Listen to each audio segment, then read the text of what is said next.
지한이 형 떠고 그 다음 나한테 왔거든. 내가 까봐서 지한이한테 왔어. 그 밴드 보여주냐 우리랑 같이 한다는데? 조용히 녹화하면 족되겠다 진짜. 얼굴만 있고. 자, 지금 해볼 내용은 그 스탠딩 웨이브라고 하는 겁니다. 그 우리말 번역은 정상파라고 하는 건데, 자, 어떤 녀석이냐면 바로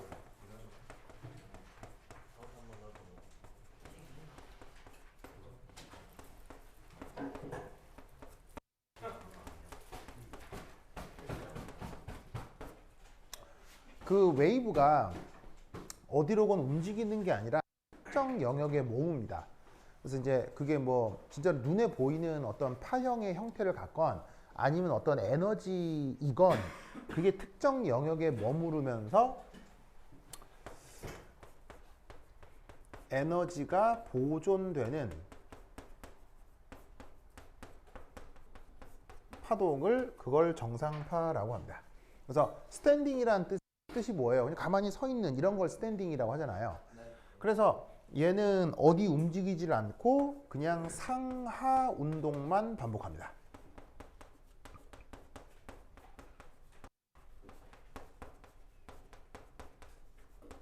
그래서 이 정상파는 실제로 우리 주변에서 많이 발견되는데 우리가 평소에 볼 수 있는 웨이브 중에서 가장 흔한 정상파가 뭡니까? 마이크로웨이브, 파도. 뭐라고요? 다시 방금 누가 뭐라고 했나요? 악기. 네, 바로 현악기입니다. 뭐 기타건 바이올린이건 이렇게 줄을 켜서 소리를 내는 악기들 있죠. 그런 게 다 정상파를 형성하는 겁니다. 그래서 현악기에 이렇게 줄이 있잖아요. 줄에 뭐 손가락으로 튕기건 이렇게 밀어서 마찰을 주건 결국 현악기가 어떻게 돼요? 부르르 떨죠. 부르르 떨고 그게 공기를 진동시키고 그게 고막에 전달이 돼서 소리 전달이 되는 거거든요. 근데 정상적인 경우라면 현악기를 켠다고 해서 현이 뚝 떨어져 가지고 나한테 날라와요? 그런 경우는 없지. 현악기를 켜서 소리가 난다 하더라도 그 현은 계속 그 악기에 붙어 있잖아. 그럼 붙어 있는 곳에서 현악기가 떨면서 현이 떨면서 소리 전달을 하는 거니까 그 에너지가 특정 영역에 머물고 그것의 상하 움직임만 반복하는 파장이 되는 거예요. 그런 걸 그 한꺼번에 뭐라고 부르냐면 정상파라고 하거든요. 이 정상파가 양자역학적인 상황에서 굉장히 많은 어떤 연관이 있어요. 그래서 이제 이 정상파라고 하는 게 꼭 알으셔야 되는데 이 정상파가 만들어지는 조건이 있어요.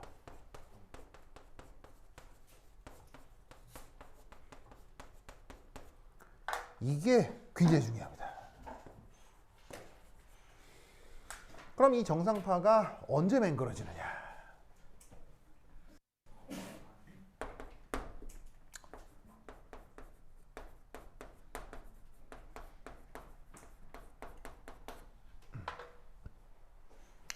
현이 이게 열려 있다라고 쳤을 때 정상파가 어떤 식으로 만들어지냐면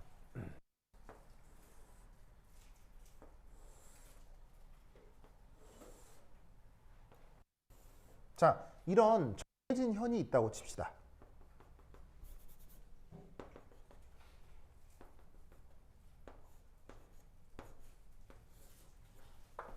그래서 여기에 있는 요 L이 현의 길이가 있습니다. 자, 여기에 이제 웨이브가 생기기 시작해요. 그럼 웨이브가 이제 어떻게 맹글어질 거냐면, 예를 들어, 이압 해서, 요렇게 위아래로. 그 다음에 또 어떻게, 요렇게 해서, 위아래로. 그 다음,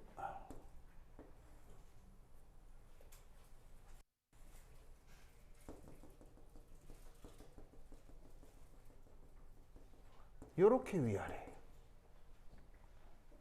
그 다음,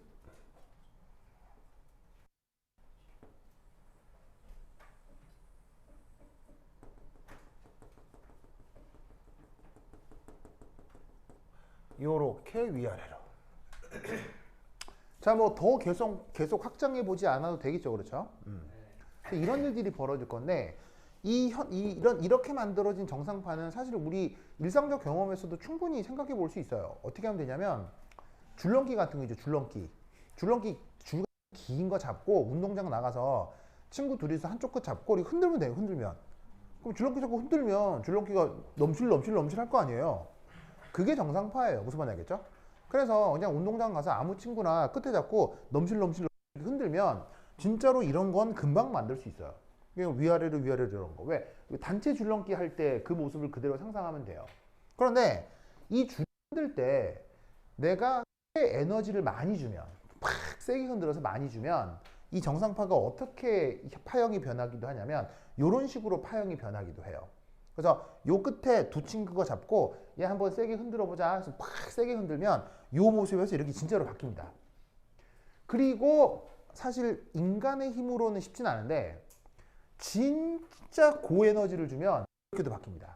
근데 이제 이렇게까지 파형을 만들려면 매우 강력한 힘을 매우 규칙적으로 줘야 하기 때문에 양쪽에 사람 둘이가 손잡고 만들기는 쉽진 않고요. 기계 장치를 해놓고 기계를 통해서 강력한 힘을 주게 되면 진짜로 줄넘기 같은 긴 줄에 이런 식의 파형이 만들어지게 진짜 할 수 있습니다. 알겠죠? 이거를 나는 고등학교 1학년 때 물리 시간에 진짜로 선생님이 온 학생들을 운동장에 데리고 나와서 줄넘기 흔들어가지고 이거 만들어 보였다니까요, 진짜로. 네, 여기 가서 진짜 여러분 운동장 갑시다. 자, 나온나 해가지고 다 가가지고는 다 흔들어요. 그거 오 되는구나. 끝. 알겠죠? 네, 정말로 그냥 만들어지는 겁니다. 이때 방금 보셨다시피 어떤 파형이 될수록 고에너지라고요? 어떤 파형이 될수록? 바로 위로 갈수록 이게 더 고에너지 상태입니다. 그래서 이렇게 파장이 넘실거리는 패턴이 점점 더 복잡해질수록 무조건 고에너지 상태가 되거든요. 그럼 이 고에너지 상태가 되는 걸 어떻게 이제 분석을 할 거냐라는 거예요. 이때 여기에서 자, 여기서부터 요까지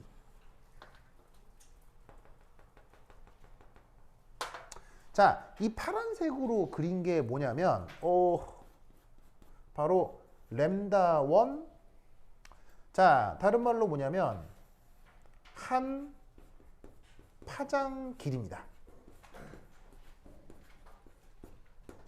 자, 여러분 웨이브가 하나의 파장으로 나타나려면 반드시 뭐하고 뭐가 나타나야 돼요? 마루하고 골이 나타나야 되죠. 이런 파형이 계속 반복적으로 나타난다고 생각을 하면 여기서부터 여기까지가 한 파장의 길이가 될 거라는 얘기예요. 아시겠죠? 그렇다면 여기서는 한 파장 길이가 어디가 되겠어요? 바로 여기서부터 여기까지가 한 파형의 길이겠죠. 이 길이는 램다 2라고 합시다. 그럼 당연히 여기서는 여기서부터 여기까지가 한 파형 길일 거고요. 저는 여기서부터 여기까지가 한 파형의 길이가 될 거예요. 뭔 말인지 아시겠죠? 여기서 여기까지 이 크기가 점점 줄어들고 있는 걸 확인할 수 있다 이런 말이죠. 아시겠죠?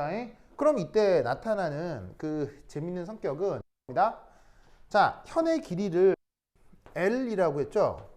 이것과 여기에 있는 람다 1이라고 하는 녀석은 어떤 수리적 관계에 놓여 있겠어요? 바로 이런 관계가 있겠죠? 바로 램다 1이라고 하는 거리의 절반을 하면 L이 되는 거죠. 맞죠? 그 다음 얘 같은 경우는 L과 램다 2 사이에 무슨 수리적 관계가 있어요? 여기서는 요런 수리적 관계가 있죠. 여기서는 L하고 램다 3 사이에 요런 수리적 관계가 있을 거예요. 맞죠? 준밥 오케이? 준밥 왜 이렇게 감탄하는 모습이에요? 원래 그런 사람이 아니잖아요. 감탄해요. 그래요? 원래는 자는 사람. 그래요? 네? 떨어지다니? 뭘 떨어져요? 일단 부회장 역사가 중일 때부터 네. 다 떨어졌거든요. 아 계속 부회장을 해보고 싶었는데. 그게 아니라 네. 1학년부터 도전했던 모든 것들이 다 떨어졌어요. 아 그래요? 과거 하나 빼고. 아 과거만 붙고 모든 건 다 떨어졌다고요? 지금 옆에 친구 있죠? 네. 쟤한테 졌어요. 반장 선거. 반장 선거요? 준비된 남자라고 했대요. 네? 네? 준비됐어요? 이준범은 준비되어 있어. 아, 좋습니다. 떨어질 좋습니다. 준비였네. 그 뒤에 되죠, 내가. 아니, 그 뭐 반장 선거에 나가볼 수도 있고 떨어질 수도 있는 거죠. 왜 이렇게 자꾸 놀려요? 아유, 진짜 이 고약한 사람들. 제가 반장이 됐거든요. 어딜 부반장 따위가.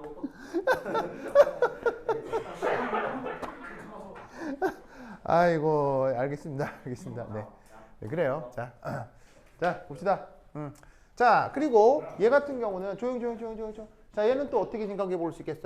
여기에 있는 L과 램포 사이에서는 요런 수리적 관계가 생기겠죠? 맞습니까? 아시겠죠? 그리고 이때 여기서 알 수 있는 건 그러면 얘는 일반적으로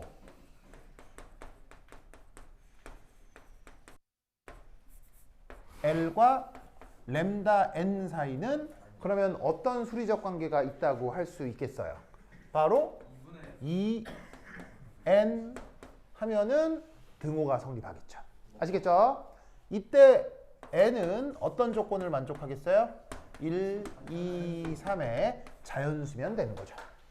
그래서 열린 현에서 이렇게 정상파가 나타난다라고 하면 이런 수리적 관계가 있고 이때 N은 자연수다라고 얘기를 해주면 된다 이런 말이에요.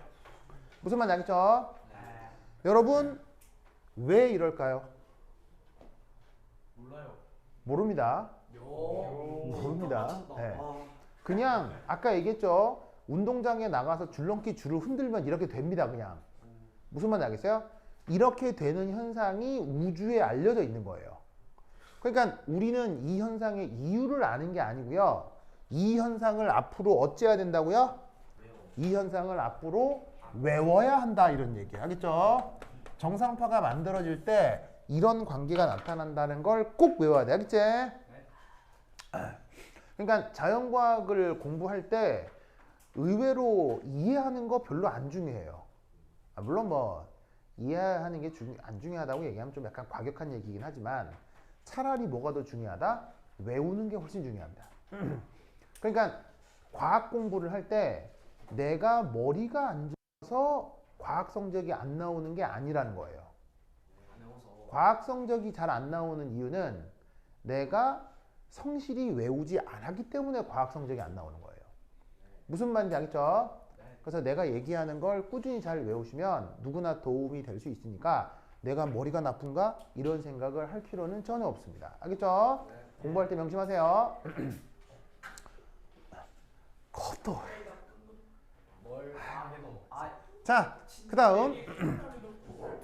자, 여기서 또 하나 재미있는 현상이 있는데 자, 보세요.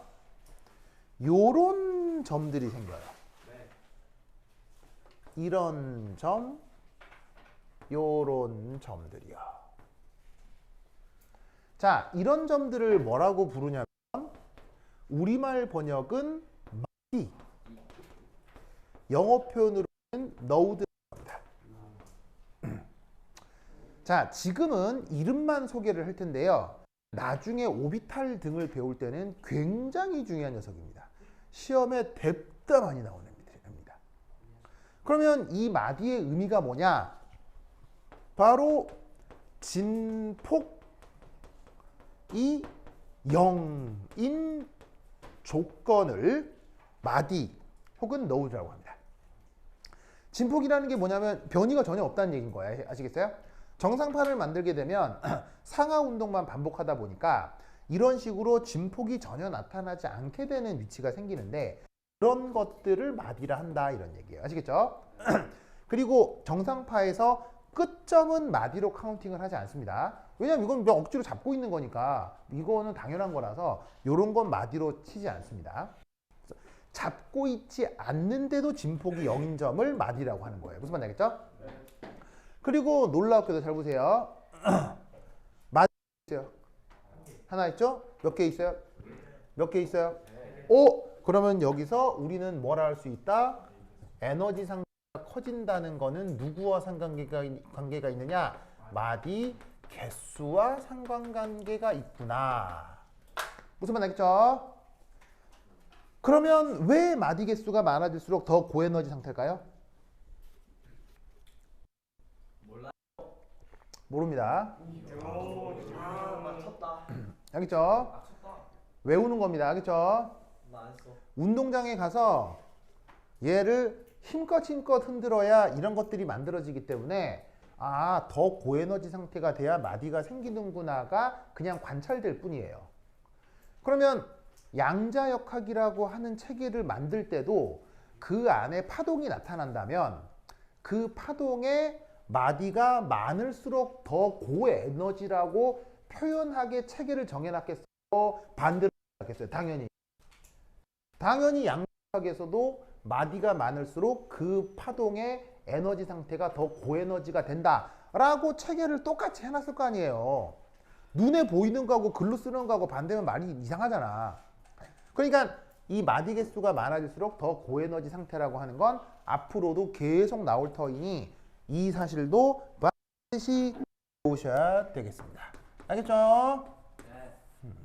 됐다. 그래서 요 논리 잘 기억해 두시기 바랍니다.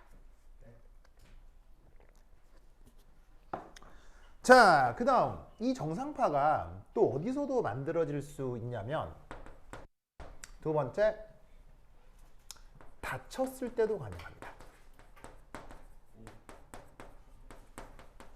닫혀 있을 때도 가능합니다. 자, 닫혀 있다. 닫혀 있는 현과 있는 현의 차이점은 이렇게 생각을 해주면 되겠어요. 자, 잘 보세요.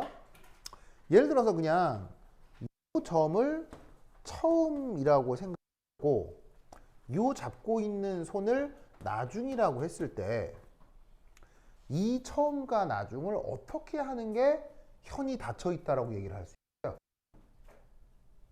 얘하고 얘를 붙여 놓으면 자연스럽게 닫힌 현이 되는 거 아니겠어요? 무슨 말 되겠죠?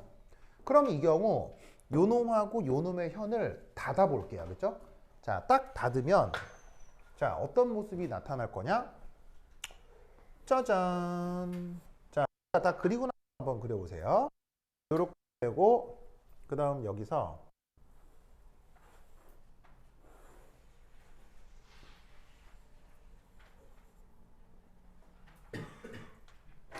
이런 모습이 될 겁니다. 그리고 앞서 처음과 나중을 이었다고 하는 점은 여기가 될 겁니다. 상상이 좀 됩니까? 돼요? 그리고 이상 얘가 위아래로 상하 진동을 한다고 했죠. 그 위아래의 상하 진동은 여기에서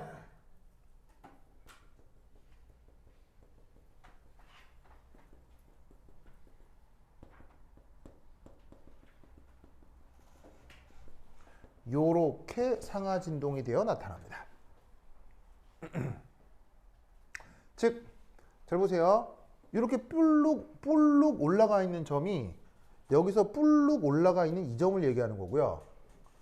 밑에서부터 올라오는 빨간 점이 또 올라오는 이 점이 되는 거예요. 그럼 얘하고 얘를 연결 지으면 밑에서 올라오면서 위로 다시 올라오는 상황이 되는 거죠. 그게 지금 이렇게 연소함수처럼 표현이 되고 있는 거고요. 그게 이 현에서 위아래로 이렇게 진동하는 모습으로 나타난다 이런 말이죠. 무슨 말 알겠죠? 알겠죠? 그러면 이때 여기에서 보시다시피 자, 여기가 하나의 마루고 보시다시피 여기가 하나의 골이잖아요. 그러면 이런 경우는 정상파 형성 조건이 어떻게 되냐면 1과 램다 1 자, 여기에서 요 파장의 길이를 램다1이라고 할 때, 한 파장 길이를 램다1이라고 할 때, 이 경우는 얘하고 얘가 어떤 수리적 관계가 성립하느냐? 요런 수리적 관계가 성립합니다.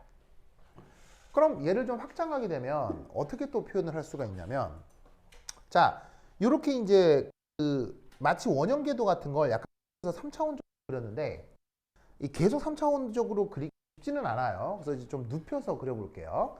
요 원궤도라고 그냥 가정을 해보고 그 원궤도를 위에서 봤다. 이렇게 한번 쳐봅시다. 그럼 이때서 어떻게 또 파형이 하나 나타나게 할 수 있냐.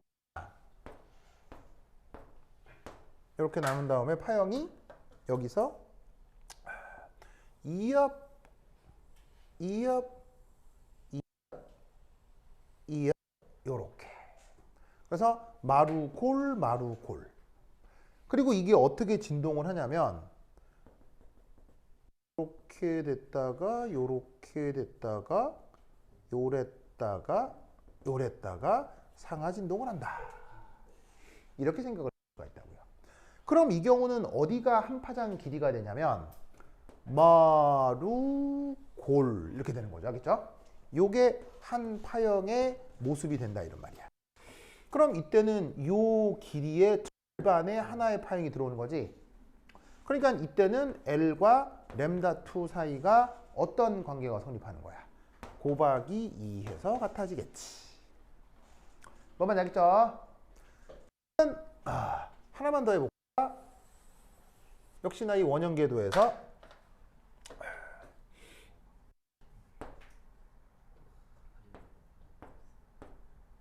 자, 이렇게 됐을 때, 자, 다시 한번 업, 다운, 업, 다운, 업, 다운. 이런 식으로 파형이 만들어질 수 있어요. 그 상태에서 다시 또 마루와 골이 뒤바뀌는 상하 진동이 이루어지겠죠. 그럼 여기서는 어디가 한 파형 길이가 되겠습니까?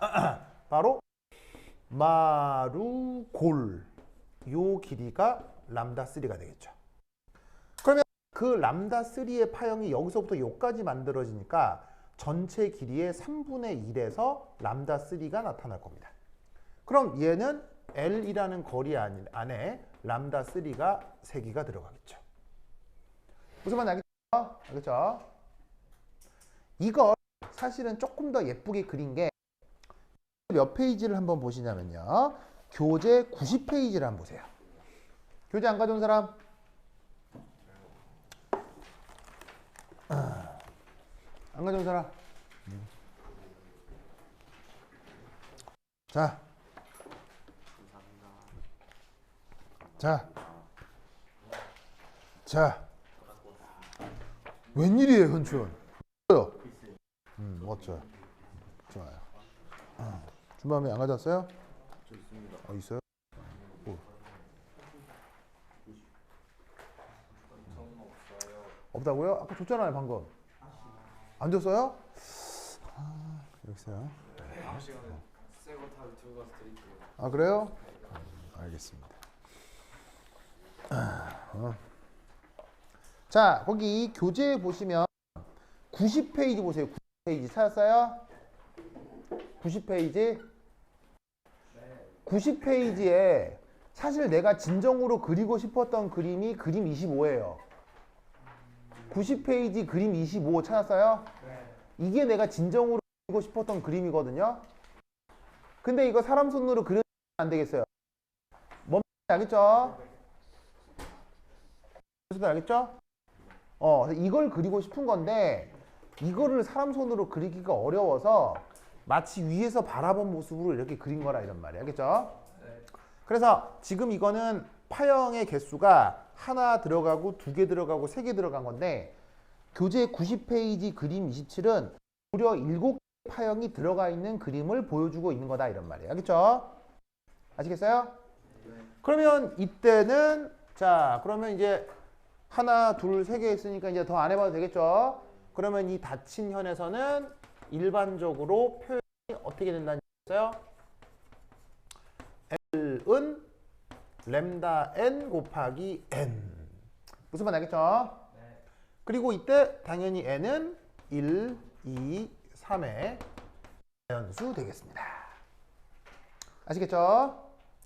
이 또한 억수로 중요한 논리이기 때문에 얘를 꼭 외워놓으시기 바랍니다.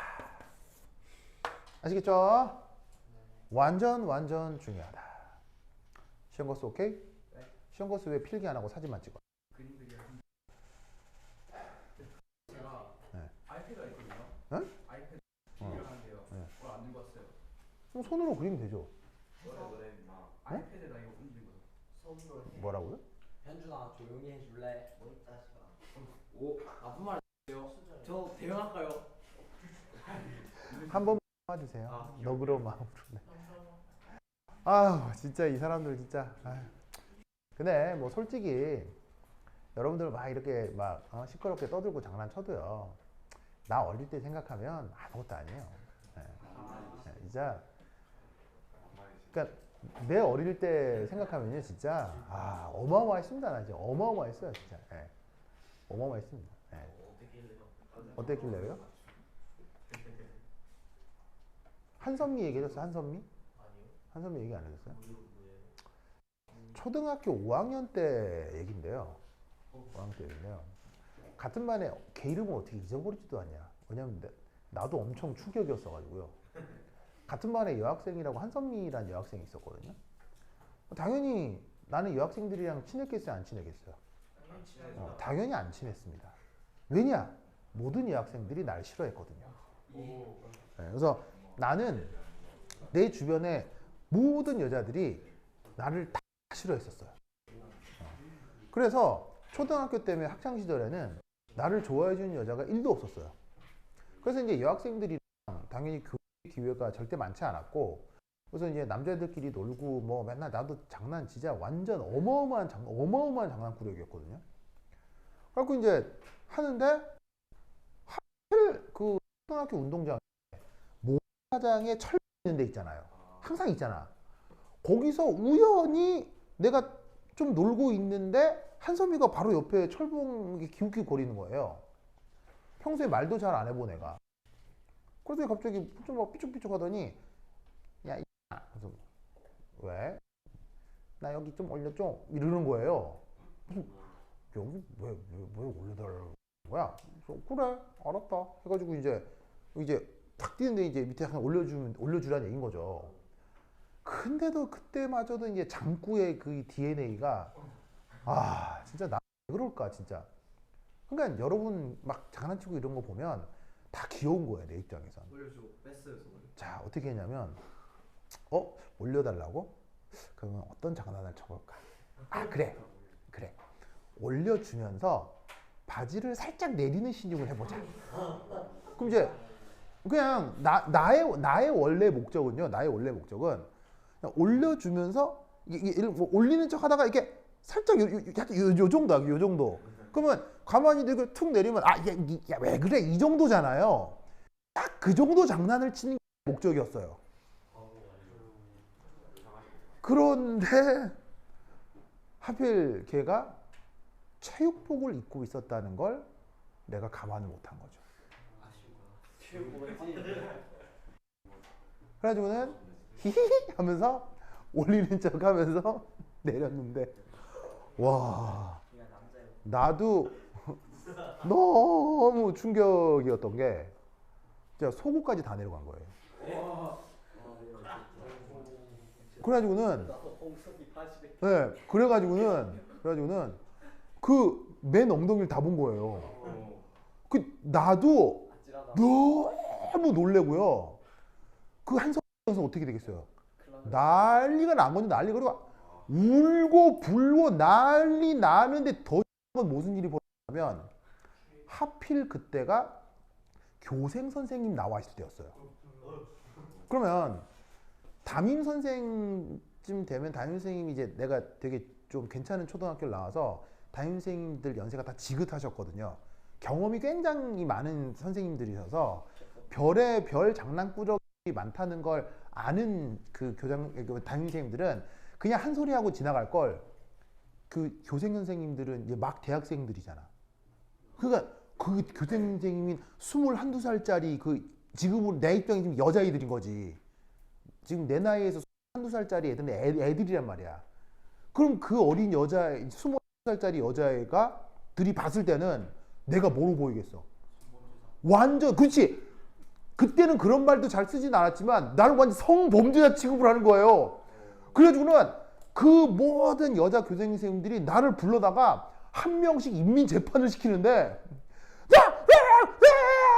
그래서 막와그 어린 초등학생인 내 입장에서도 와 이거 완전 좆됐다 뭐 이런 생각이 진짜 뭉실뭉실 날 정도로 그래서 막 잘못됐습니다 와 진짜 그때 생각하면 진짜 와 지금도 진짜 그 초등학교 5학년 정일원이 느꼈던 가장 절망의 한순간이었던 것 같아요.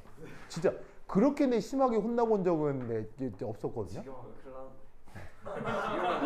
난리 났죠. 난리 났죠. 예. 난리 났죠. 난리 났죠. 여러분 진짜 그때 어마어마하게 혼났어요. 어마어마하게. 그래서 당연히 혼날 짓을 한 건데 어쩜 장난도 그런 말도 안 되는 장난을 쳤었는지 지금 생각해 보면 아이고 저기로나 싶기 때문에 여러분들 장난치는 거 보면 사실 다들 귀엽게 보이긴 합니다. 네. 네. 그래서 그러긴 한데 아유 그래도 또 장난 심하게 치면 또 심하게 혼날 수도 있으니까 아니 뭐 내가 혼낸다 이런 건 아니고 주변 상황으로부터 혼날 수도 있으니까 좀 이렇게 좀 다들 부드럽게 서로 대하자 이런 거죠, 알겠죠? 네. 아유 그러고 나서 이제 그리고 나서 그래서 나는 졸업하는 그날까지 한선미 얼굴을 못 보겠더라고요. 졸업하는 그날까지 걔만 보면 막 미안해가지고 이거 하는데 또 선미는 또 나중 한 1년 지나고 6학년쯤 되니까 나한테 막 이렇게 막 말도 걸어주고 막 인사도 해주고 하더라고요. 그래서 되게 더 미안하게 막 그러면서 졸업식 날 한선미 엄마를 만난 거예요. 한선미 엄마가 날 딱 보더니 네가 그러는 거서 아이고 네 앞으로 우리 선미 책임져야 된다. 그래서 그게 그 한선미 엄마와 한선미의 마지막이었습니다. 네, 그 이후로 두 번 다시 본 적은 없는데 그 어린 물론 그 선미네 엄마도 스럽게 말씀하셨겠지만 그 어린 마음에 얼마나 놀라죠. 이거 막 그 책임이 무슨 뜻인지도 모르고 책임져서 막 하여튼 그랬었던 죠. 하여튼 그랬었네요. 하여튼 그 옛날에 하여튼 그랬었는데 하여튼 그랬다. 알겠죠? 자, 다 적었어요? 예. 적었죠? 자, 우선 이제 이거 됐고, 자, 그다음 지운다. 자, 그다음 정상파 됐고 지울게요. 자, 준다. 이야.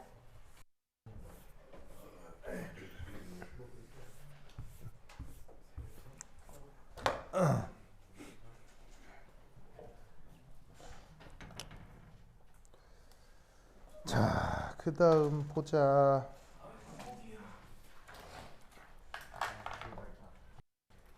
그다음 두 번째. 그때 생각하니까 아직도 막 식은땀이 나네요. 정말. 어우. 네, 하여튼 그렇다. 네. 내 과거 돌아갈 수 있다면 그때는 좀 말리고 싶어요. 야, 조금만 생각해봐라. 너 그러다 한다. 네, 하여튼. 자, 그다음 두 번째는 어떤 생각을 해볼까?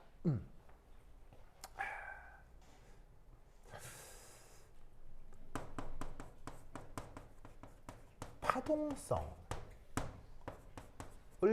활용하여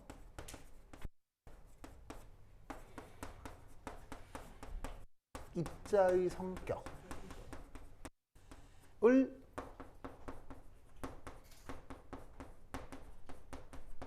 표현해 볼 수 있습니다. 자, 이게 이제 무슨 말이냐? 혹시 여러분 이거 기억나요? 광량 자, 영어로 포톤.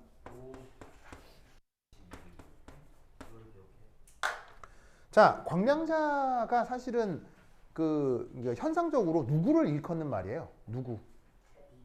빛을 일컫는 말이죠. 근데 빛의 무슨 성격을 표현하는 말이에요. 빛의 입자성을 설명하는 표현이죠. 아시다시피 빛은 고전역학적으로는 뭐로 규정을 해요? 고전적으로는 파동으로 규정하죠. 그래서 파동이 나타낼 수 있는 아주 그 고유한 성격들에는 어떤 것들이 있어요. 대표적으로 뭐 굴절, 회절 이런 것들이 대표적으로 파동의 성격이죠. 당연히 빛도 그런 고전적 파동 성격을 잘 나타내고요. 그런데 그 빛의 어떤 특별한 성격을 표현할 때 입자성을 부과해야만 설명할 수 있는 성격들이 있었죠. 뭐 대표적으로 예를 들면 흑체 복사가 있었고, 두 번째가 광전 효과가 있었죠. 그렇죠? 그래서 그때 그 광량자의 에너지 표현이 있었는데, 내 이거 외우라 그랬는데 외웠어요? PC 나오는 거예요. 자, 그래서 내가 외우라고 했죠. E는 자, 읊어봅시다. 뭐? 람다분의 HC. E는 뭐부터? E는 H nu. 그 다음 두 번째 램다분의 HC. 그 다음 마지막 PC. 반드시 외워야 돼요. 알겠죠? 절대 까먹으면 안 돼요. 알겠죠? 까먹었다는 건 무슨 뜻? 죽었다는 뜻이야. 알겠죠? 절대 까먹으면 안 돼. 알겠죠? 자, 이때 H가 뭐예요? 무슨 상수? 플랑크 상수. New는 진동수. 램다는 파장. P는 운동량. 알겠죠? 그래서 관련된 뭐 수학적인 원리들도 있겠지만 뭐 그거 참치고 무조건 이 수식을 외우고 봐야 된다. 알겠죠? 그런데 이때 그 입자에 나타날 수 있는 파동성 물질파라고 표현을 해주는 거예요.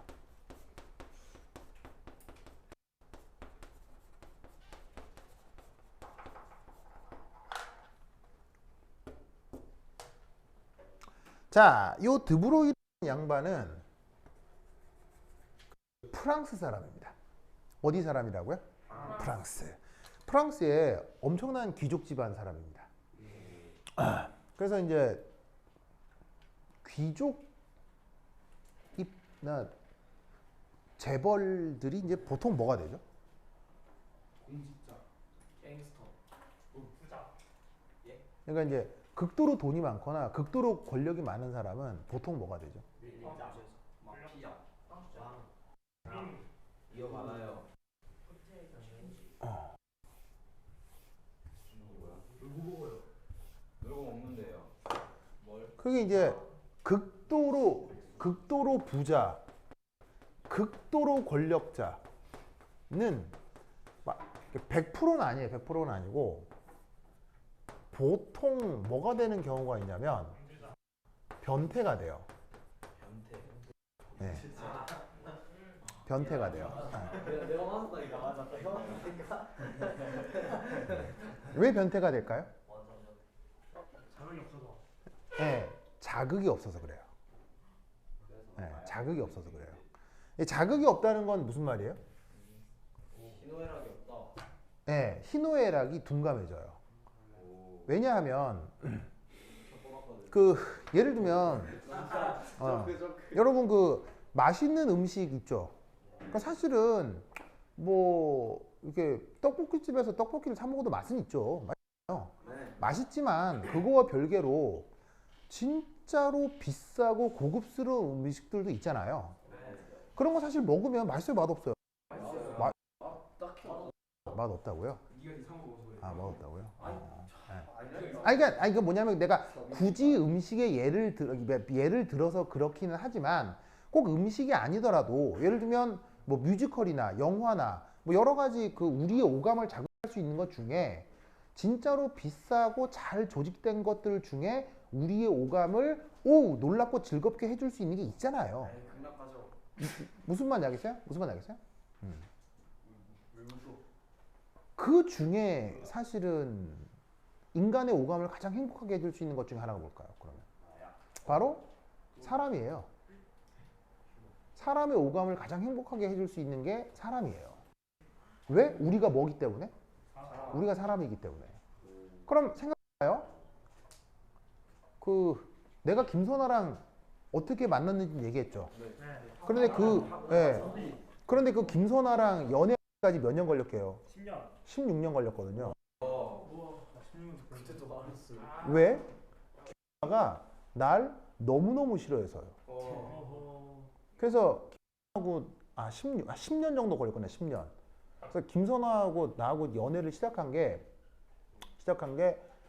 내가 대학원생 때니까 그 전까지는 김선아를 나를 인간으로 취급도 안 했어요. 네. 그래서 김선아가 나를 한 번씩 만나고 가면 집에 가서 맨날 토한대요.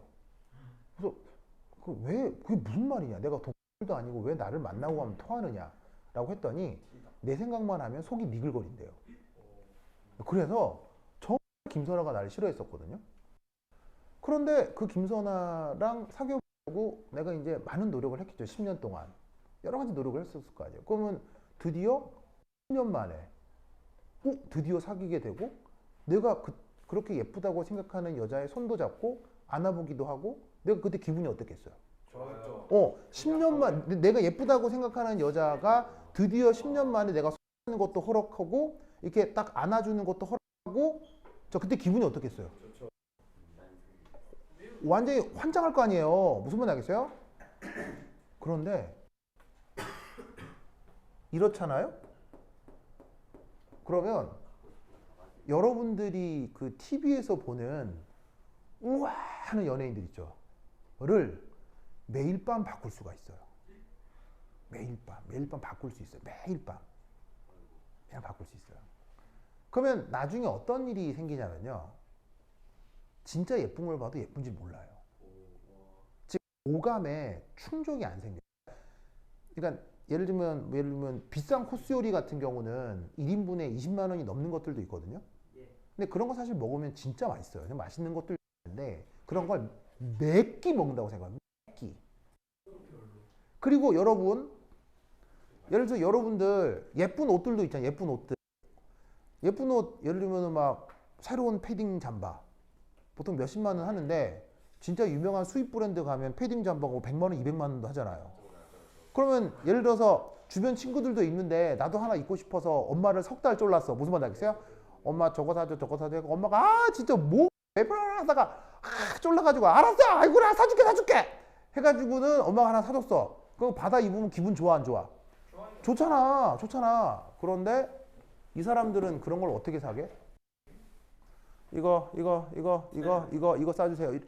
이렇게 해요. 무슨 말인지 알겠어요? 그럼 그런 거 입었을 때 기분 좋게 안 좋게요? 아무런 느낌이 없어요. 무슨 말인지 알겠어요? 그러면 그 사람들은 우리가 소위 생각하는 아무리 좋은 것들을 해도 자극이 안 생기는 거예요. 즐거운 게 없는 거예요. 그러면 그 즐거움을 어디서 찾는다? 이상한 데서 찾는 거예요. 아주 이상한 데서 찾는 거예요.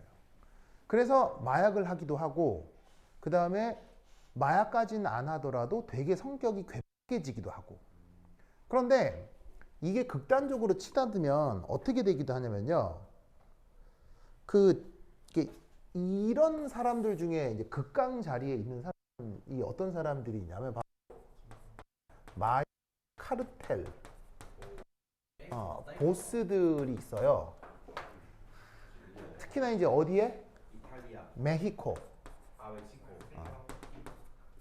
멕시코가 전 세계 이제 마약 카르텔의 본산 중에 하나인데 콜롬비아와 양대 산맥인데 그리고 우리나라도 중요한 마약 카르텔 본거지예요. 자, 어쨌건 이제 멕시코의 마약 카르텔에 가면 거기 보스들은 하루에 만지는 현금만 100억, 200억이 넘거든요. 하루에? 네, 하루에. 그럼 이 사람들은 돈을 쓸 데가 없잖아요. 그럼 그 돈으로 뭐 하겠어요? 변태짓의 끝판왕을 하는 거예요. 이 사람들 뭐 하게 해요, 이 사람들? 사람 죽여요. 네, 어떡하냐면, 그, 사람을 하나 납치해요. 네, 보통 납치한다고 하면 어떤 사람을 납치하겠어요? 보통 여성들이겠죠. 여성들을 납치해서 자기가 생각하는 모든 짓을 다 해보는 거예요. 자기가 생각하는 모든 짓을 다 해보는 거예요. 뭐 말로 이렇게 옮기기 힘들 정도로 별의별 걸 다 해보는 거예요. 그리고 죽이기도 하고요. 죽여보기도 하는 거예요. 목을 졸라 죽여볼까? 칼로 죽여볼까? 뭐 이게 뭐 무슨 말인지 알겠어요? 그럼 무슨 반응을 할까? 뭐 이런 거요. 그리고 심지어 그런 거를 그 카메라로 찍어요. 카메라로 찍고 그런 걸 찍고 그런 걸 보관하기도 하고 그 다음에 재밌네 이거 누구랑 같이 해야 되겠다 같이 하면 어떨까 해가지고는 주변에 국회의원이나 정치인을 불러요. 우리 재밌는 거 있는데 같이 해볼까요?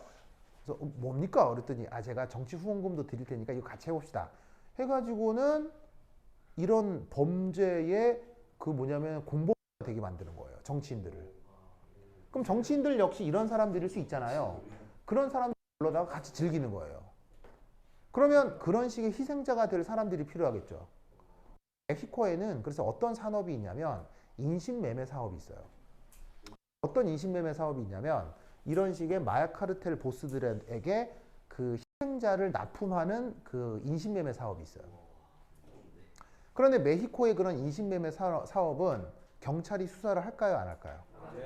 못합니다. 왜냐하면 그 인신매매 사업의 끝에는 마약 카르텔 보스와 정치인들이 있기 때문에 윗선에서 다 잘립니다.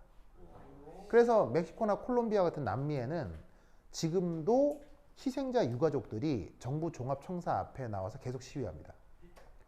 내 딸 찾아내, 내 딸 찾아내 뭐 이런 식으로. 무슨 말인지 알겠어요?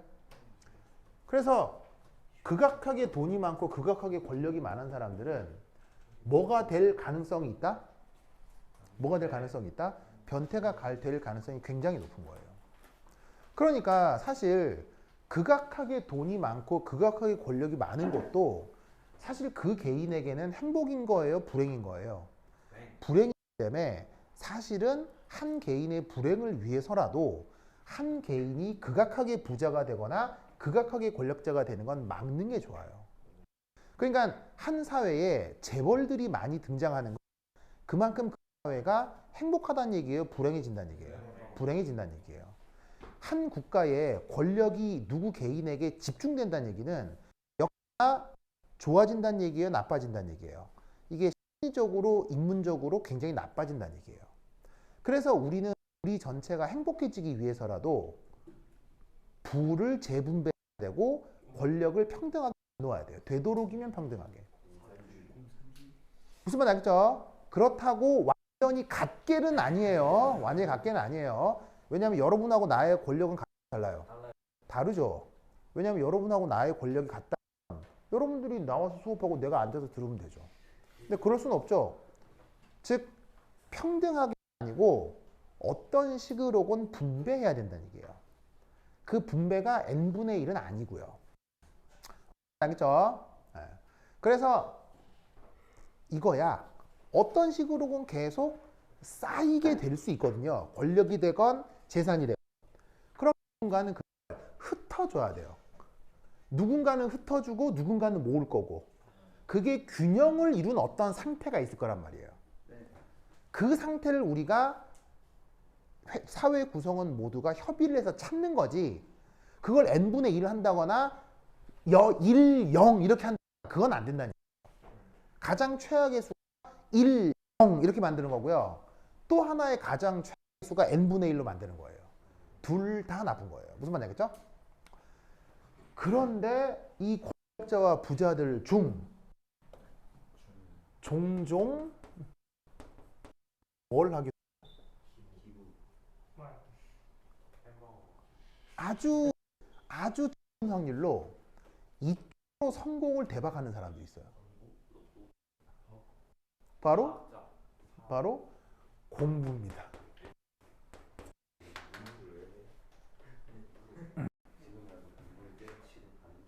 자, 왜냐하면 여러분들은 공부하는 게 괴롭죠. 공부하는 게 괴롭죠. 아직 안 해봐서 몰라요. 자, 그런데 공부에도 즐거움이 만약 있다면 공부의 즐거움은 끝이 있을까요? 끝이 없을까요? 끝이 없습니다. 이 사람들이 왜 이렇게 빠진다고요? 즐거움이 없기 때문이에요. Without pleasure. 알겠죠? 그런데 모든 자극은 즐거움의 끝이 있어요. 그래서 이상하게 변하는데 공부는 즐거움의 끝이 없습니다. 왜냐하면 공부라는 건 인류 전체이기 때문에 내 개인의 경험을 아무리 한다 하더라도 인류의 경험을 다 반복할 수는 없습니다. 그러니까 공부에 한번 빠지게 되면 그 다른 즐거움은 쳐다보지 않게 되는 거예요. 그래서 권력과 부자들이 이렇게도 놀아보고 저렇게도 놀아보고 놀다가 야 진짜 이제 재밌는 게 하나도 없네 하다가 우연찮게 공부에 빠지면 그쪽으로 쫙 가게 되거든요. 그런 대표적인 인물 중에 하나가 요양반이에요. 요양반이에요.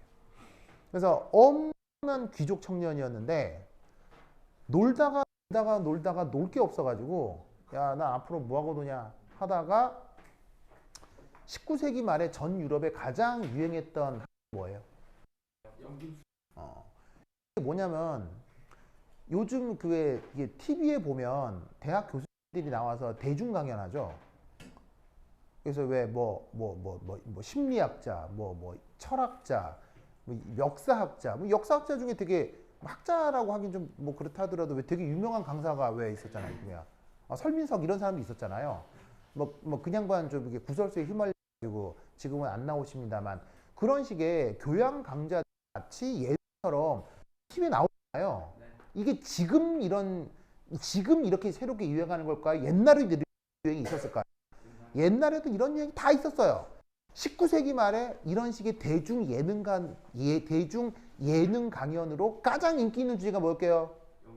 놀랍게도 and 그래서 이런 얘기를 나 같은 사람이 대중의 사람들을 모아놓고 최근 피직스와 최근 케미스트리에 대한 얘기를 하면 사람들이 비싼 돈 지불하고 강당에 모여서 막 듣고 그랬다고요. 무슨 말인지 알겠어요? 그때 드브로이가 우연찮게 지나는 말로 뭐 피직스라는 게 있는데 그게 재밌다던데 해가지고 뭐? 그거 재밌다고? 뭔지도 모르고 파리 일대학에 들어갑니다. 재밌다고 해서. 왜냐하면 인생이 재밌는 게 없어서. 딱 들어가서 했는데 다행스럽게도 취향이 맞았던 거야. 그래가지고 이 양반이 석사까지 합니다. 석사 과정에 학위 논문으로 썼던 게 바로 이겁니다. 그걸로 노벨상을 받습니다.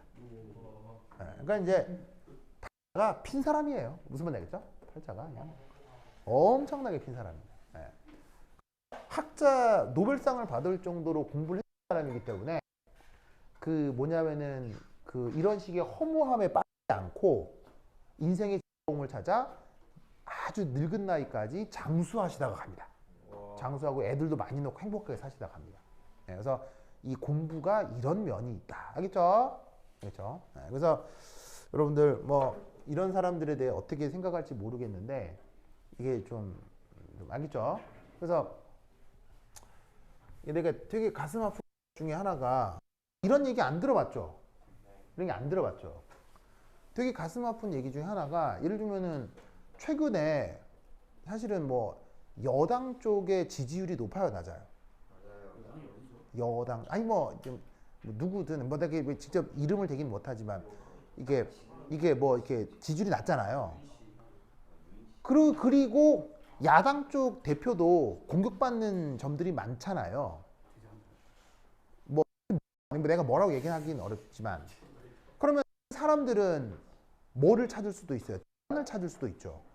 그래서 지금 여당도 야당도 아니라고 했을 때 찾는 대안으로서 특정 대기업의 총수를 대안으로 찾는 것이 잔뜩 이 댓글에 올라와 있는 걸 우연찮게 봤거든요.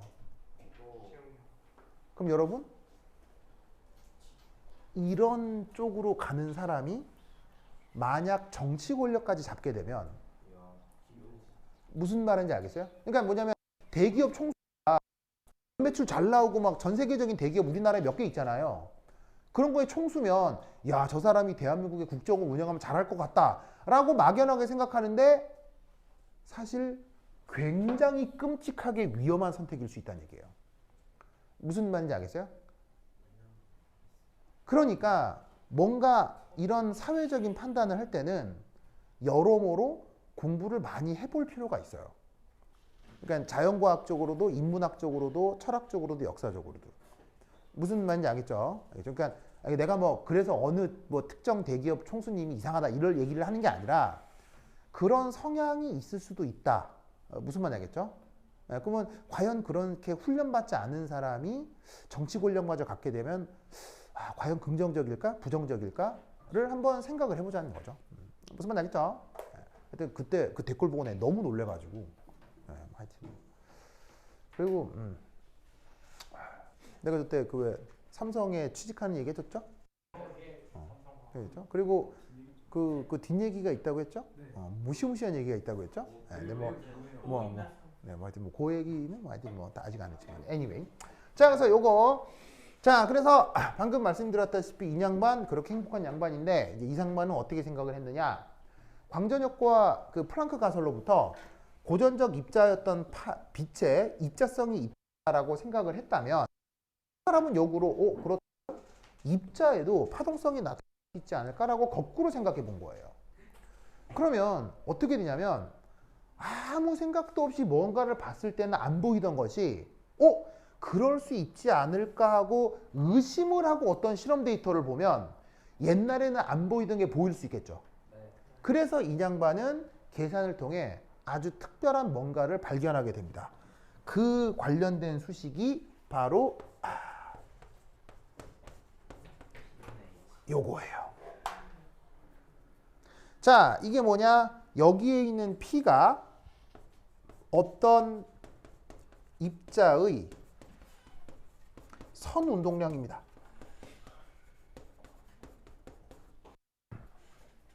자, 이 수식은 어디서 영감받은 거라고 볼 수 있냐면 요 관계예요.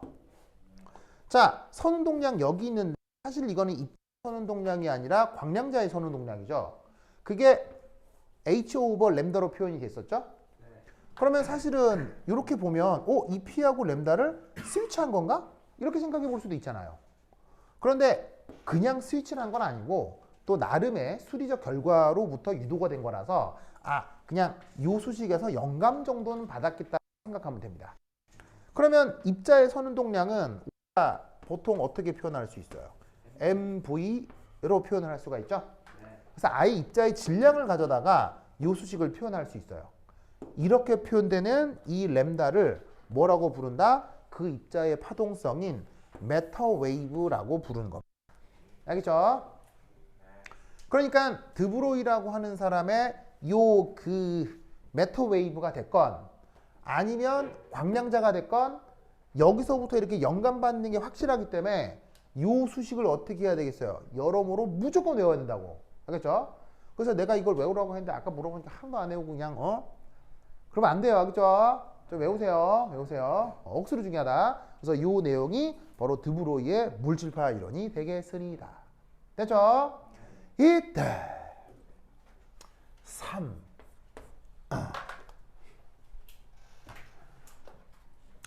보아 모델에서 자, 이 보호 모델 증명하는 거 예전에 했었죠? 그리고 보호 모델 증명 과정 내가 외우라고 했는데 외웠어요? 안 외웠죠? 자, anyway 이때 이 보호 모델의 내용에서 어떤 특별한 가정이 있었는데 혹시 이거 기억날는가 모르겠네. 각 운동량 양자화 가정이 있었죠? 기억나요?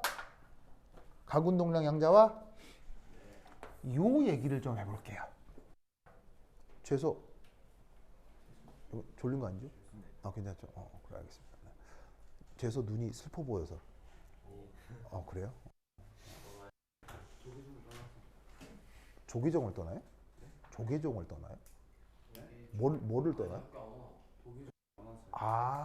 졸업식 했어요? 아니요, 먼저 왔는데. 아직 안 했다고요? 학교를 안 와요. 학교를 나갔다고요? 안 와요. 학교 안 온다고요? 네. 안 나가요? 네. 왜요? 불량소년 체험학습 써가지고. 체험학습. 나가고 그렇구나. 졸업식 못거든요. 좋네요. 그럼 체험학습 쓰고 어디 가는데요? 집이 아니요, 집에 있는 거예요? 멀어요. 멀어서? 다시 멀진 않다고. 아직 거기 있다고요? 알겠습니다. 자, anyway. 자, 이제 첫 번째 1의 보호 모델에선 이런 그 가정이 있죠. 핵 주변. 자, 이것만 하고 쉬었다 하겠습니다. 전자가 뭐 한다고 하죠? 등속 원운동을 합니다.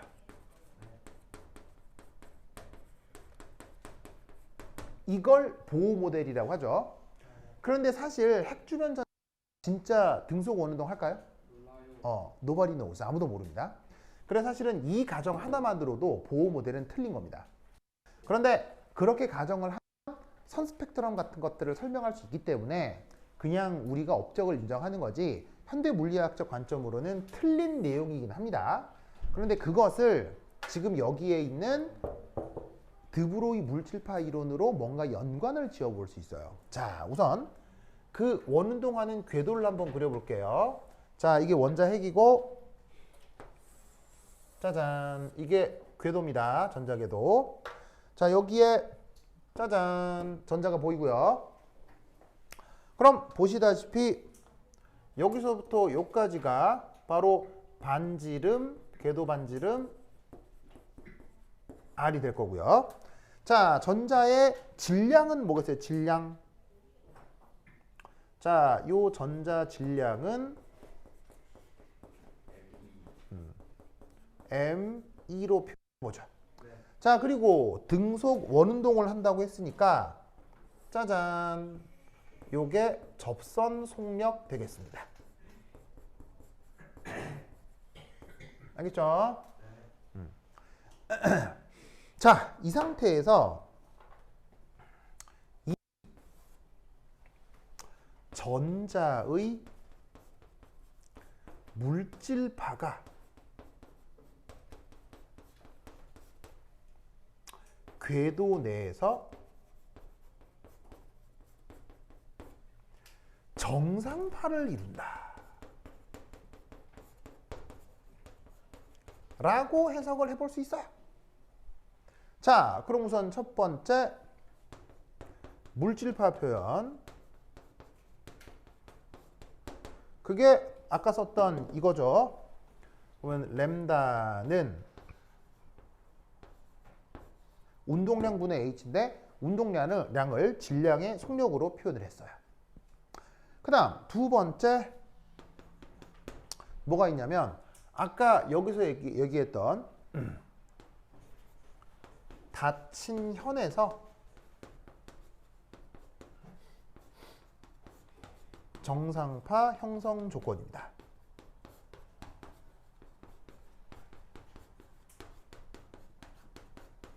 자, 그거이 뭐였느냐? 자, 여기 줄게요. 여기 줄게요.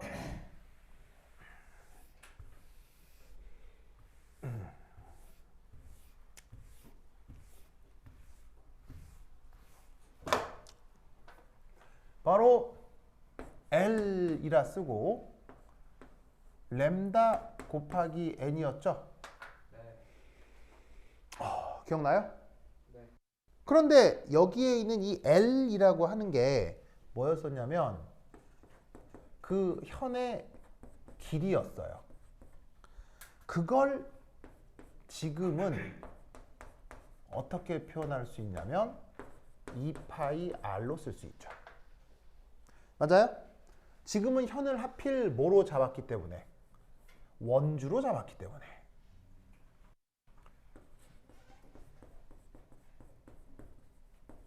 그래서 닫혀있는 이 현이 원궤도라고 생각을 한다면 L이 2파이 R이다 이리 볼 수 있죠. 맞습니까? 그럼 여기 요 램다 그게 이 램다다라고 생각해 보자 이런 말이에요. 그럼 쟤를 저기 집어넣어. 그럼 어떻게 되면 얘는 MEVH 곱하기 N 맞습니까? 그럼 최종적으로다가 요게 이게 되는 거죠. 그럼 얘하고 얘 사이 관계 속에서 우리는 이렇게 표현해 볼 수 있네요. MEVR은 N 곱하기 H 오버 2파이 맞아요? 자 이렇게 쓸 수 있죠? 맞습니까? 이때 앞서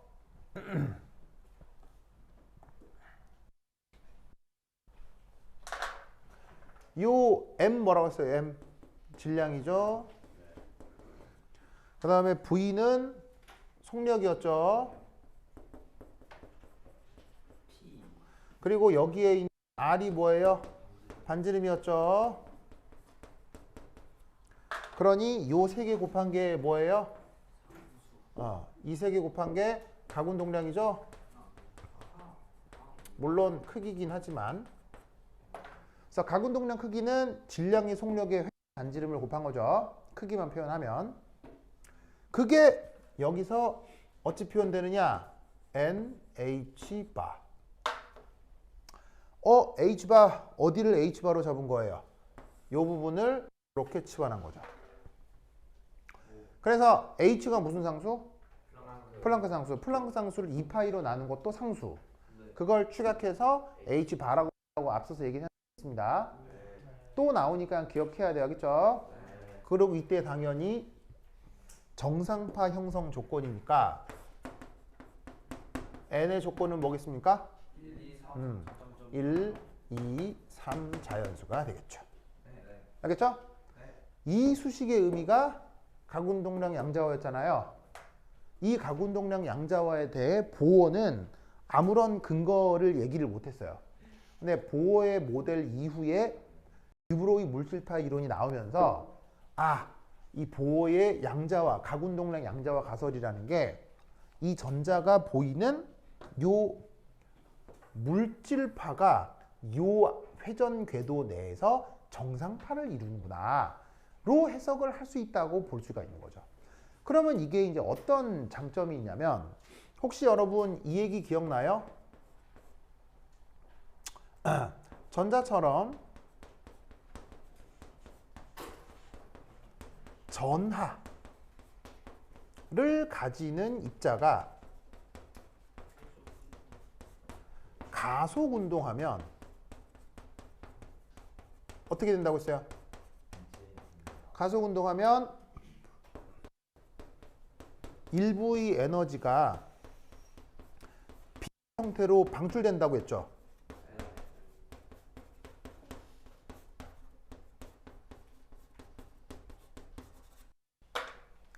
그래서 빛의 형태로 방출이 되면 전자는 역학적 에너지가 점점 작아지고 결국에는 그 회전 반경이 짧아지면서 핵과 전자가 충돌해서 핵이 소멸한다고 했었죠.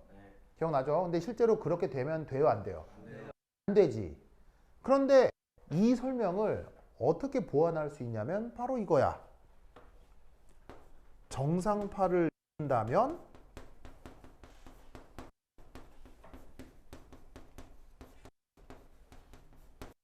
외부로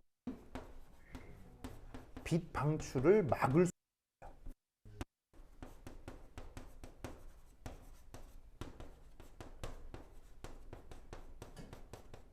왜냐하면 정상파라는 이름 자체가 뭐니까요?